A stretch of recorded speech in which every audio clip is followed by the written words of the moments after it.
How we doing? How we doing? Today is Monday, October the 21st, 2024. Just doing a real estate tap-in with you for today. So two of the pretty big factors when it comes to seller financing,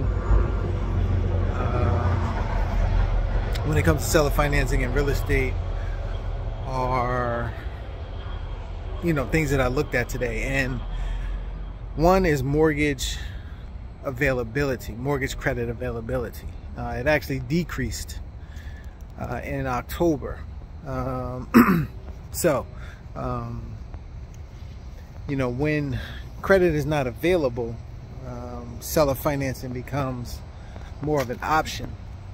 And those are, some of the things that,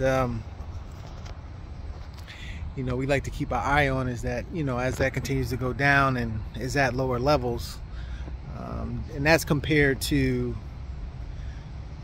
times when mortgage credit availability, was a lot easier.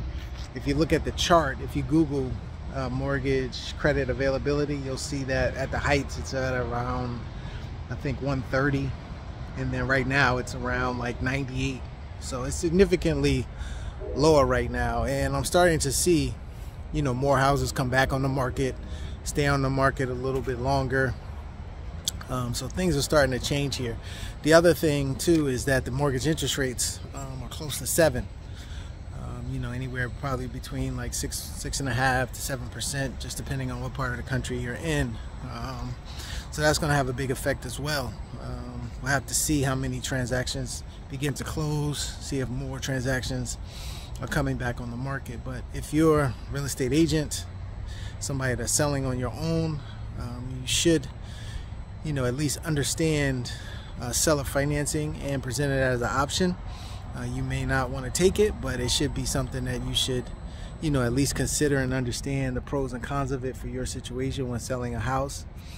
You get into a situation where you get under contract as a realtor and, that rate changes for the buyer, then, they have to pull out because now they're paying the extra $100, $200 and makes them unqualified or something like that.